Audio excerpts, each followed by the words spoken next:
practice for discovering and expressing the gospel in worship. Reinhold Marxhausen presents New Forms for Worship. Recorded in the television studios of Concordia Lutheran College, Austin, Texas.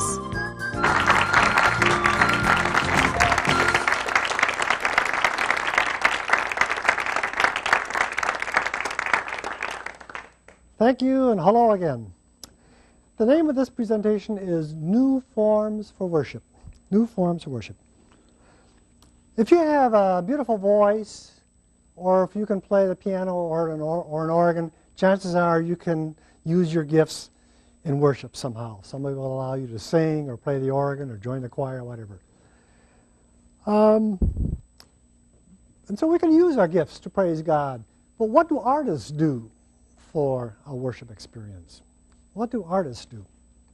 So that's one point I want to make.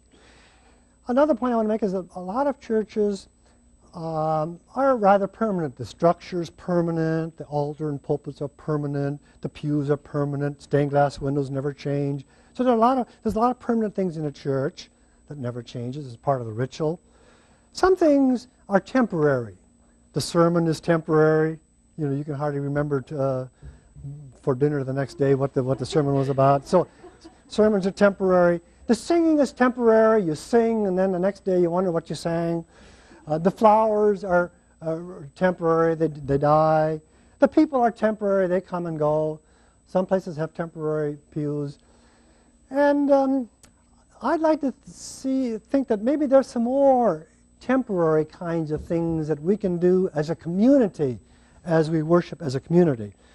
And so a lot of the things I'll share with you today are of a temporary nature. Banner making was very popular years ago, and people made banners out of cloth and expensive fabrics, and then they used them, and then when it's done, they didn't know what to do with them. And so there are a lot of churches all over the country that have 750 banners in closets that have been used once, and they don't know what to do with them. You see, and so you're stuck with those banners. And so I make banners out of paper.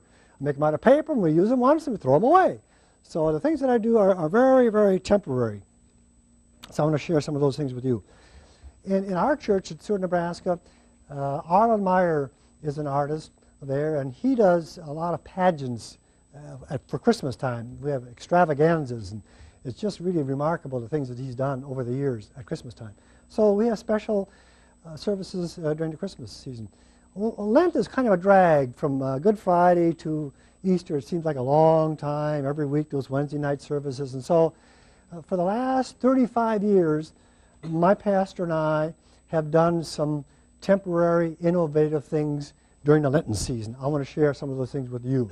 In January, he comes to my house, and he says, this is the theme for Lent this year. He gives me the 7 Bible texts and what he's going to talk about. He gives them to me. And it's my job to provide some visuals. He called up the other day. He says, Lent's coming again. I said, oh yeah. So he says the theme this year is contrast and opposites. Where there's hate, there should be love. That's the first one. And you know, it's based on St. Francis's prayer, St. Francis of Assisi's prayer. So I'm working on that right now. By Lent, I'll have all those visuals made. So when I make these visuals, then I write down the ideas that I found. I write them down, I give them to my pastors. So when the pastors preach, they preach their sermon and mine. And then my thing is hanging over there, and they can look at it. And so we've had this joint ministry for quite a few years. One more point I want to make before we look at the slides is that a lot of these symbols that are in the Bible that we talk about have lost their meaning today. Like the Good Shepherd is a wonderful person. He cares and loves for his sheep, and when one is lost, he's going to spend all the time looking for that lost sheep. Well, what child in an urban setting has ever seen a sheep or knows what a shepherd is today? You see? And so that meaning is lost as you talk about the Good Shepherd. What takes that person's place today? Is there a 20th century shepherd somewhere? Who cares today? You see, and so maybe the role of the artist today is to come up with contemporary, up-to-date symbols. When I say the word Good Samaritan, the first thing you think about is a donkey. Well, there are Good Samaritans today, but they're using Hondas. You see, and so that has changed a little bit. So anyway, see, that's a challenge. And so with this presentation, let's take a look at some new ideas, and I'll try to explain some of these as we go along. The first couple of slides are rather negative. I took this picture in a church somewhere. You tell me what these plastic flowers and this plaster of Paris Cupid is doing in a church. You know, it is just ugly. somebody brought this stuff in church and put it under the stair steps, and everybody just leaves it right there. You know, it doesn't have any meaning. It's just junk. Anyway, and then a lot of children have made banners, and we want children to make banners. But if your banner says, "May God bless this child and the family," and you can't read that, it doesn't work. This banner does not work because you can't read it. Light letters on a background, dark letters on a light background. So you have to have that contrast. The child is the most important word there. You can't even see God because it's yellow against white. So anyway, we want children to make banners, but if they don't work, why make them? The next one is a banner that somebody made. It has an alpha and omega on top. Below it says the word behold. And you can tell that the background is too busy. You can't see it. It's useless. It's like the hitchhiker looking for a ride. You know, nothing's happening. So, you know, I don't want to pick on these people. We want to encourage that kind of thing. But as I say, it's not that simple to just whip out a banner. Then for Easter, somebody spent a lot of time making the Easter banner. I asked you, where do you start? Where do you end? Where's the sentence? I mean, it just really is very disruptive to look at it. It's really not very good. Okay, that's enough negative. Now, this you can read. There's a, "Blessed are the pure in heart, for they shall see God." It was done by children. The letters are crooked and they're uneven, but you can read it. Light letters against the background, and there's a continuity, and I would call that a good banner done by children. So children can make banners, but it's not that easy. The first things I did for my pastor many years ago, 30 years ago, I made a bunch of little sculpture. And then the pastor, he did a series on passion portraits. He talked about various people in the passion story, and he talked about the fact that Jesus takes our sins away and we're free. So I made a piece of sculpture out of old nails and barbed wire, and where we should be underneath that burden, there you see a cross. Christ bears our sins and we are free. And there you see the little man, he's stepping back, and he's free as he accepts that. It was about that big. Nobody looked at it, I don't think, because it was on a pedestal somewhere in a narthex or something. And then he talked about people who hide behind their office. I don't know whether he talked about Caiaphas or Pontius Pilate, but I did this royal robe, that was covered with kind of a gold, brass color. But the person is gone. It's kind of a gutless person. A person who doesn't have any guts. He's missing. He hides behind his office. You know people who hide behind their office. So that's what that is. It was made out of a fender of a car, and it was about that big. And so then one year we used advertising slogans for our theme for the 7. So the pastor talked about the fact that Jesus is our longer-lasting pain reliever because he takes away all of our sins, and we use annocence. And it's made out of Seward Independent newspapers. And in a national banner show at Washington, D.C., mine was the only paper banner in the whole show because I throw mine away all the time. And did you know, on the top are hearts, and the bottom there's drops of blood. When you care enough to send the very best, Hallmark greeting card slogan is John 3:16. John 3:16, when you care enough to send the very best. Isn't that neat? So we talked about that. So then we had a wanted poster for Jesus. And when people came to church, it was a 6-foot wanted poster. And when you think about it, when we find Jesus Christ in our lives, we receive a reward. You know, it's not a negative thing. It's a positive thing. We get a reward when we find Jesus wherever we find him. And then this is a bold affirmation of faith made by the centurion who said, "This man was really the Son of God." So I used the letters for the design element. I went to the store and I got the brightest blue and the brightest red I could find. So I wanted this thing to really sing out to the church. And you can see how tall it is, all the way, 12 feet tall, all the way down to the pews in our old church. It was a massive thing. It really spoke out. Then he talked about Christians who don't affirm their faith and who are quiet Christians. He talked about Thomas. And so I had a banner 8 feet tall, made out of pink cloth. I took a ballpoint pen and I put 150 crosses on there, and you couldn't see a one. And so the crosses were there, but you couldn't see them. And so you might be a Christian, but nobody can tell. So that was it. And the cross said it. So the message isn't necessarily in the words that are on there, but the materials can speak. So I think I forget what this banner is supposed to signify, but it's supposed to signify somebody with a fake personality. So I made a banner out of metal. You ever see a metal banner? It doesn't fly in the wind at all. It's ugly. It was an ugly thing that I bent by hand. It had metal fringe, and it was just ugly. And everybody who saw it was just repulsed by the whole look of it. And so the message was in the look of it. And so banners don't need words. And the pastor talked about Mary Magdalene, who was a bad person who became a follower of Jesus. So I took an old Purina feed sack and wove some new cloth in there. And so there's the old and the new. And you can tell that there's a transformation going on there. It's a change. Without any words. The message is there. And so materials can speak. Crosses aren't only found in churches. Here's a cross on a railroad track outside of our town in Seward. I found a nice cross in a railroad track. I found a nice cross in a fence on a farm near Seward. And so if you have the frame of reference of crosses, you can see them all over. I made a processional cross out of 4 old trumpets that I got from a junkyard. And we use these trumpets for Reformation Day and for Easter Sunday. We process with the trumpets processional cross because they look so nice. Then this is a Good Friday cross. You can tell that I really elongated the figure to make it really look like Jesus died. This body is dead.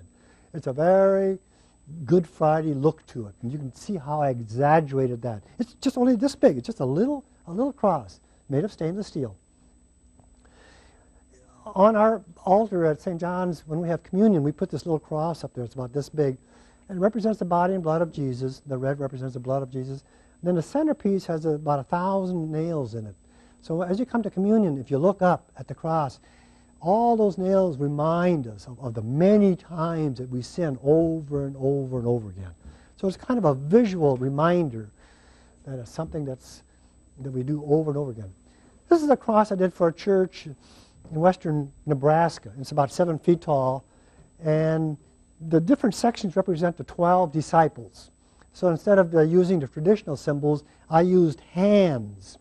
I represented John with just hands, loving hands, and Peter with hands. And in the center there's the kingly hands of Jesus and the servant hand of Jesus in the center. And I don't have time to show you all of them, but this is Simon the Zealot. And I made Simon in the shape of a fist. The hands are made of stainless steel and they're colored with heat, and the outside area is made of wood. So that kind of represents the materials I use. And it was really kind of fun to take traditional symbols that we usually see for the 12 disciples and reduce them down into another form. In our new church, in a narthex, we have a niche, an empty niche. And they actually asked me to put a mosaic in the niche, a permanent mosaic. And so I refused to do it because why should they see the same thing every Sunday for the next 150 years? I told them I won't do it. So we have an empty niche in our narthex, and people think it's my niche. It's really not my niche. Anybody can do things in a niche that might relate to a special service or to the sermon or whatever. So the pastor talked about praise, and he asked me to put a little sign in the niche. What I do, I take pieces of paper, and I take a scissor and I cut out those letters very quickly, and I knock off the corners and cut out the holes. Then I take masking tape and I put them on the wall, and all the little pieces that are left over from the corners, I make a little design on the bottom. So I never throw anything away. So when I'm done with the job there, I walk away with my scissors and I'm done. And so I just kind of use everything. And so then one year we had the theme of Amazing Grace. And so I took some contact paper, which you can buy in a drugstore, and you can cut out those letters and peel off that sticky stuff in the back and stick them on. So that stayed up there for a year. Again, the little pieces that were inside in the corners, they're used in that little design down at the bottom. So it's kind of fun to always make a little design using the little corners. And then for Easter one year, we said Happy New Year for Easter. And that was kind of different. Made it out of paper. On the floor in the front, there was an old tombstone lying on the words sin, death, devil.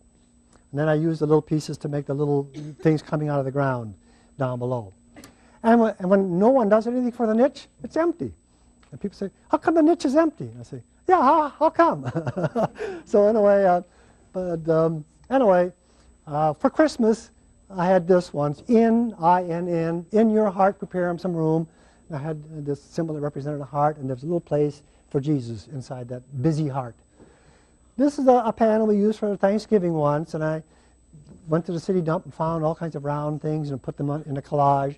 And the point is, we're not praising junk, but we have been blessed so much by our Lord with all kinds of goods.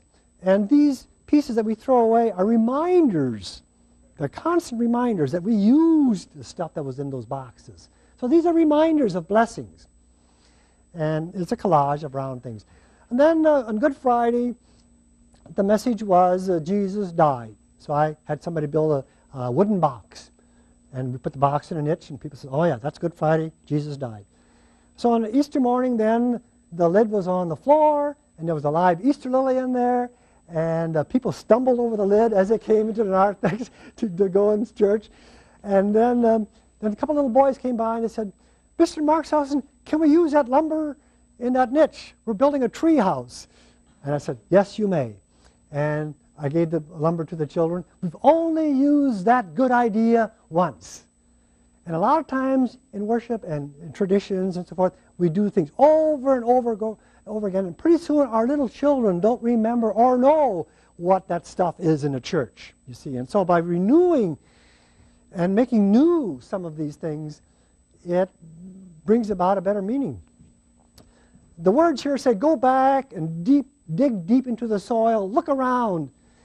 The litter that doesn't go away are fossils of our time. They say God still cares. So I went to the city dump, got all these little meat trays, aluminum meat trays, and I embedded them in some plaster pears, and I made something that represented 20th century fossils. All the aluminum and plastic that we can't get rid of, that remind us of all the blessings we've had. Then if you look at this carefully, you'll see a head of Christ. You see the two eyes to the left, and the nose on the bottom, an open mouth, and the top is the crown of thorns. It's I found a picture of Greenwald's crucified Christ, and I cut out the head from the magazine, and I cut the picture into 1-inch squares and put numbers in the back, and I gave those little squares to about 80 young people. I told them to go home and make an enlargement of that little square. So next day they came with their enlarged squares, 8 by 8, and I glued them down on the wall. And just like that, we had a face of Jesus after Greenwald done by 80 young people in just one afternoon. It's a neat idea that you can do to get a whole bunch of people to be involved in one image or one idea. I've done that many times with groups. Then one year, for Lent, I found a billboard of this guy who ran for state senator or something, but he was about this big, and I just couldn't pass it up. I had to use him somehow. So, in the upper left-hand corner, there's a little picture of a woman who's 110 years old. She's blind, and she's eating her food with her fingers and feeling it. And the image, the thing that she's thinking about, Thanksgiving, her picture of Thanksgiving is so wonderful and so colorful, and she's so grateful for all the blessings she's had. And here's the state senator. He's sitting there, and he's trying to figure out what he's thankful for, and he can't think of a single thing. You know, it's just kind of a dumb-looking thing. And so for Christmas, there the old lady was still there, and her picture was so full of color. She was so grateful for all the things that happened in her life. And here's this guy with a wreath around his neck, and he's done all this Christmas shopping and the ads. He's got the Christmas tree in his hand, and he says he's not getting the Christmas spirit because there's no snow on the ground or something like that. You know, just a dumb thing. But anyway, that's what we did one year. We had some dumb sayings by this guy. I think it was a relative of mine. I don't know. Then one year we did the last words of Jesus. The last words of Jesus. So I made a series of 7 of these panels. And they're rather permanent. They're about this big, and I still have them. The top part is the bad stuff, and the bottom part is the good thing. In the middle are the words, Father, forgive them, for they know not what they do. So on the top is like a blackboard, and you see the words, I'll get you, how could you, and you know, all the bad things that we say to each other. And down below is a blackboard and a blackboard eraser. And the blackboard eraser is erasing all that bad stuff. And forgiveness is to erase all that bad stuff and never remember it anymore. So I don't have time to show you the whole series, but the top part represented the bad, the bottom part represented a good idea. And the word, it is finished. What does that mean? It means that if you believe the work of Jesus and you believe in Jesus, then your name and address might be written on a little plaque in heaven somewhere. And so if you don't believe, then your life is still chaotic. So the top part is very chaotic. It's made out of aluminum, and there's no structure to it. And the bottom part are addressograph plates of names and addresses of real people. You see? And so that was kind of a nice idea. It is finished means if you believe, you have an addressograph plate somewhere in heaven. And then this has to do with forsakenness. Why hast thou forsaken me? And so in the upper part you see these black cells, and in a cell is a little person. And this person is so lonely and forsaken. And the bottom part is all colorful people wearing bright colors, and you see the shape of a cross, and that's a Christian church. And a Christian church is a community of saints, you see, and we can live together and believe together and proclaim Jesus together. And if you want to be forsaken like that, that's up to you. And so anyway, that I just showed you a few of that series. One year the theme was the hands of Lent. Because we had the hands for Easter, we decided to do hands for our Lent, and it's always a challenge for me to find the 7 things to do with hands. These hands are cut out of cardboard, and they're about 6 to 8 feet tall, and they were stapled onto a wooden pole, and the pole is right next to the pulpit. This has to do with hands. The top hands are self-serving hands, or self-serving. The bottom hands don't match, and so these are hands that serve others. And so one hand had 7 fingers, and they're purple, and the other hand is orange. And he talked about the man who carried the cross for Jesus to Golgotha, the man we don't know anything about who did that, you see. And so very visually, you can see those hands on top are serving the self, the hands on the bottom are serving someone else. And so these things are very visual and very graphic. Then he talked about Peter, thumbs up, thumbs down. I mean, we know what that means today. If you don't do this, you know that somebody's winning. If you say this, somebody's losing. And Peter was that way. He was both. And so when you saw that in church, you knew. You could even guess the disciple who it was. It's Peter. 12 feet tall. And then he talked about the accusing hand. If you falsely accuse someone, that's like you're assassinating them. You're sort of killing them. So I went to a store, and I got a cardboard box that had a dining room chair, or living room chairs in them, and they were cardboard. And so here was this big black cardboard box that looked like a fist like this, and it had mailing tubes that looked like a gun, and there was fire that came out in the end. It was like a pistol, and it was right over the altar. And boy, it was a very aggressive-looking thing to see in church. That's black, this hand of accusation, false accusation. So that was a very powerful image. Then for Easter, we had a tombstone that was being lifted by the hand of God to reveal heaven. And so heaven was, the top part said, here lies so-and-so. And then on a house it says, here lives. And heaven was a green house with the colorful windows, and was the hereafter. And so that I did that for the children, I think, that heaven is a green house. After you die, you can live in this green house. Then the next year we talked about arrows of Lent. I had to find seven ideas about arrows. So if you look at that, you can see the Star of David in the center. If you look some more, you'll find 2, 4, 6 arrows. 6 red arrows in the center, and they all come toward the center, and that means that the 12 disciples were followers of Jesus. But when the going got rough, the disciples fled. And so he talked about the fleeing disciples. And so I made the red arrows turn pink. So as the red arrows turned pink, they were being cowards. And so it's the fleeing disciples. You can see that a lot of this stuff is done on brown wrapping paper. I just do it a couple days before they're used, and out of tempera paint, and I staple them up there, and then when it's over with, I take a picture of it, then I throw it away. So none of these things exist anymore. Then for Gethsemane, Jesus at Gethsemane went through a lot of agony and stress and pain because he couldn't decide whether he wanted to go through with it or not. He really battled that whole thing. And so I used two complementary colors, green and red, complementary colors, opposite colors. And also you can see the whole thing is arrows, and they go in different directions, and they're very stressful. If you look at that, it's very stressful because they're not going one way, they're always kind of agonizing. So those arrows represent the agony of indecision, you see. And that was a very interesting one. Then just got this thought the last minute that maybe for Easter we can have a sign saying, "He is not here," and the arrow pointed to the chancel of the church. He is here. If Jesus lives at all, he lives in our hearts. So I took a little Valentine symbol and made a heart, and the square is the open tomb. So that was just a kind of an afterthought that sometimes these ideas come out of left field, the last minute, and you can just, if you do a lot of this stuff, then it becomes easier and easier. And then one year, of course, we had hostages in Iran. They were there a long, long time, and we were negotiating to get them back. And you know that around January, that's when all the negotiations were going on. And the pastor came to my house and he said, the theme for Lent this year is the need for rescue. Just like we fell away from God and we need to believe in Jesus and so that we can go back to God.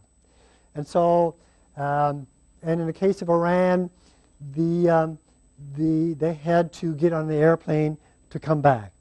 And so you see the circle represents God, and mankind is alienated from God, so there's a little empty space, and then mankind is way down there below. He's hanging down there.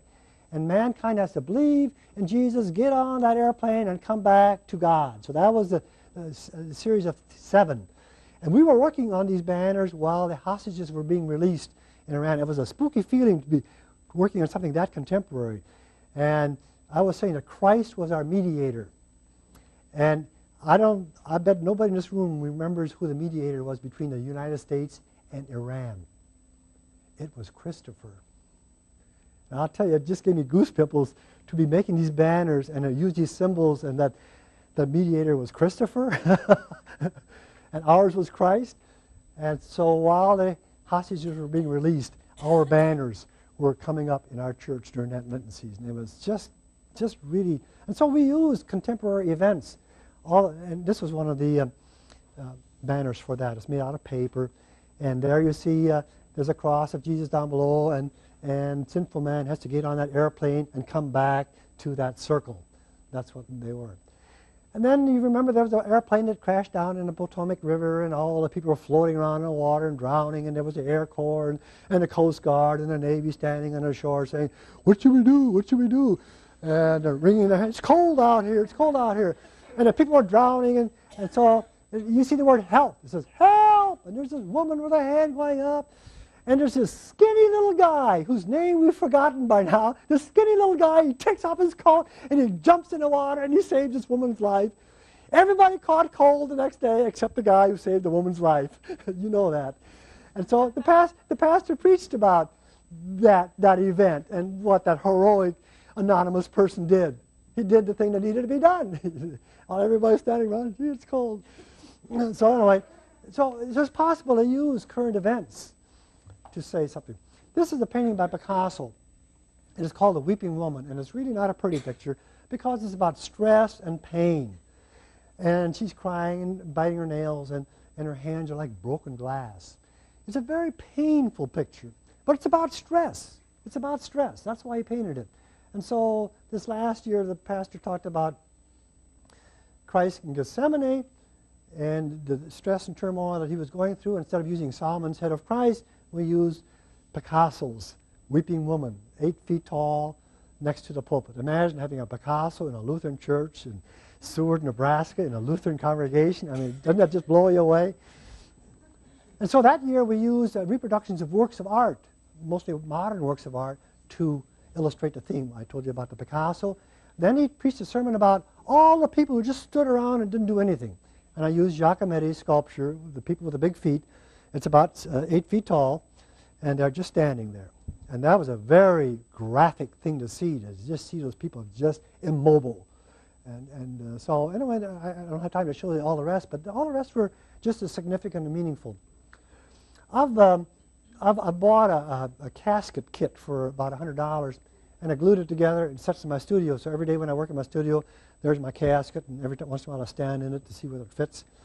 And so at St. John's School, they had a special service for the 6th graders about death, and they had a regular casket there.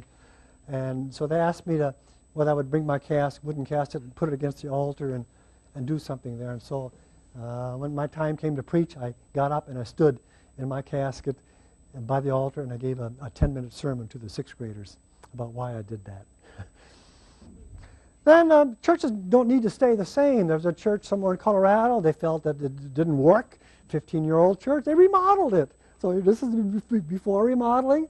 And this is the same church after. They just gutted it all out and did it over. Now you come in from the side of the church. The pulpit's in the middle of the church, and people sing at each other. The pulpit comes apart in sections, and it's really kind of flexible and mobile. And I designed the chancel for it, and so this is the altar. The altar, which comes apart in sections, and the baptismal font. And just by accident, I put them together by my studio, and I found a symbol of a fish in my altar and font. That was just an accident, but it's made out of formica and wood. But it's a very flexible space. You can take the altar out of there at Christmas time and have little happenings and chancel dramas, and it's a real flexible church, and people like the flexibility of it. Here's a church for which I made 5 or 6 objects. These objects are suspended by stainless steel wires on the wall, and there's an electric garage door motor up there, and by pushing the buttons you can move these forms up and down, and you can change them around. The big black spot you see there represents a sinful world. That's a sinful world. And the sinful world is made of addressograph plates, and so not only does it represent the sinful world, but the names and addresses of people are on it. And I spent a whole summer putting all those names and addresses. Maybe yours is on there. I don't know. And then this is the shape of a star, and it's made of ceramic, and it says, "Who for us men in our salvation came down from heaven." And so during the Advent season then, the star, Jesus is coming down to earth, to that, all those names and addresses. So this is like the 4th week of Advent. It's almost there. And then on Christmas you take the top part off, and now you have a manger. So Jesus is born in Bethlehem. He lives on earth. He occupies space on earth. X marks the spot. So that's Christmas. Then in the Lenten season, you turn it around, and the words say, "Surely he has borne our griefs and carried our sorrows." And so now he's carrying the sins of those people, like an Atlas figure. And then Easter, there's an open tomb, stainless steel, and then there's an arrow showing the resurrected Christ made out of little stainless steel pieces. And there you can see those little wires. And the 5th piece is a cross-shaped, color green, 4 arrows going to the 4 corners of the world. And that represents the mission outreach. And so it was interesting to do that because it's not a fixed thing. The scene changes from Sunday to Sunday, so you're not looking at the same thing every Sunday. I'm surprised that mobiles aren't used more in churches. Mobiles is a 20th century art form, not used too much. I think I made the first one maybe 30 years ago for a church in California, which is this. They used it for a mission festival. But there's movement there. And in our church in Seward, our church is in the shape of a tent, and we have a pulley up there, so we can let the pulley down and pull things up. And this is a mobile that I made, and those rods are 12 to 15 feet long. And it had to do with the questions of Lent, the questions of Lent. And on the ends of those rods are arrows that point down to the congregation. And so during the service, then slowly this mobile moves around, and those arrows point down to the people. It's a very intimidating thing. So the words there say, and the words there say, "Are you still sleeping?" During the service, when everybody's singing and all the air started to move, this thing started to move. So all during Lent, then, we had this intimidating questions of Lent. It was really a fun thing. So this is another way to make banners. You can get these colorful strips of paper in the print shop and where they trim all this paper, and you glue one end of the strip to the string. And then when you glued all the ends of the strips to the string, then you put a rock or a weight down the bottom, and you can swing that around, and all these little strips kind of move around. And so you can put messages on those strips, and so it's a banner made out of strips of paper. Here's a 24-foot mural done by first graders on paper. It's in a Lutheran church in Lincoln, Nebraska. I mean, imagine a church that has a first grader's mural in a chancel. I mean, that's unbelievable. But they did the story of creation. They all had some paint and some paper, and they did that. And they had the guts to put it up there. And it comes down every once in a while. But I don't know whether it's up now or not. We had a seminar in California some years ago, and the last day of the seminar, it was Valentine's Day. So I tried to be as creative as possible, and so I thought, well, I got to do something. So we had a little communion service out there in the patio. So we had a piano bench with some wine and a loaf of bread, and we had the Eucharist out there. So I took a scissor and I cut out about 150 hearts. I cut them out of construction paper. Then I took those hearts and I threw them down on the patio. And as the people went to communion, the message was, please do not step on anyone's heart. And as they did that, they did the Love Day dance. They did the Love Day dance as they went, avoiding the hearts. And so we've done that Love Day. You can do that anytime you want to. It's really kind of a neat thing to do. That's what you can do on Valentine's Day. And then sometimes when I work with people, I might read a Bible story of some kind, and I give them some magazines. They go through the magazines, and they cut out the words and the pictures that relate to the story. So in this day, I read the story about the two men on a road to Emmaus. And so this woman cut out the letters, and that was her final result. And the two surprised faces. It's the real thing, life. So, and then at a summer camp, there was no art supplies there, so I had the children find pieces of driftwood. So they gathered all the driftwood, and we made a large circle. In the middle of the circle, we put the piece of wood that had a cross shape. Then we sunk the other 12 pieces of wood around that circle. And you can tell that the pieces of wood have a different configuration, and some are smooth and some are rough. I told them all something about the 12 disciples. And then they had to find the piece of wood that represented Peter. Which piece of wood represents Judas? Which piece of wood represents John? So they had to look at the qualities of the lines and the shapes and try to find some human qualities. And when they identified those, they took little pieces of stone and they put the names of the disciple down there in the mosaic, down in the bottom. And then they used bark from the trees and filled all the rest in. That was done like 15 years ago. It was done on a beach somewhere in Oregon or somewhere out west. And someone told me it's still there, and it's a chapel. It's a permanent chapel somewhere in some camp around the lake. And so I've been talking about ideas, and I enjoy doing these Lenten things for the last 35 years because it's a challenge to me. I just told you some time ago that I like challenges, and I like to be threatened in January to come up with some new things for Lent. It's a real challenge. And a lot of the times, the ideas come rather accidentally and rather quickly. At Holden Village in Washington, there's a Lutheran retreat, and I was there one summer, and they decided to have a Christmas celebration in July. So everybody had to do a Christmas thing there at that camp. So I walked around. I go through garbage cans a lot, so I went through the garbage cans, and I found a morel ham lid. A morel ham lid. And the symbol for morel ham is the heart. I thought, aha! That's what Christmas is about. And so then I took my brush and I started to paint out all the stuff I didn't want around that heart. And my brush slipped and I found I am in ham. Imagine finding the incarnation I am in ham. I thought, I can't believe that. Then I found the words boneless and skinless too. And I thought that represented the divine nature of Jesus. So I found 5 of these, and I pinned them up around the camp, and that was my contribution to Christmas at Holden Village. And I still have that thing. It's just really, logically I would never find I am in ham, but accidentally I could, if I'm awake. And so I think all of us have gifts that we get from God, and somehow we need to use those gifts in the many ways, and maybe many unexplored ways that we could serve the mission of Jesus wherever we are. And I think that's what makes me feel so good about some of the things I've done, because I have a pastor that allows me to do it, and he's not threatened by some of the new things. And he really is my mentor, and I don't know what I would be like without a person like that. I'm so grateful for him. Anyway, so we all have that message to bring. And so in Seward, Nebraska, one day the freight train came through Seward, and I looked on the freight car, and somebody from somewhere was telling me the news of Jesus with chalk on the side of a train, and it said, "Jesus saves." Thank you very much.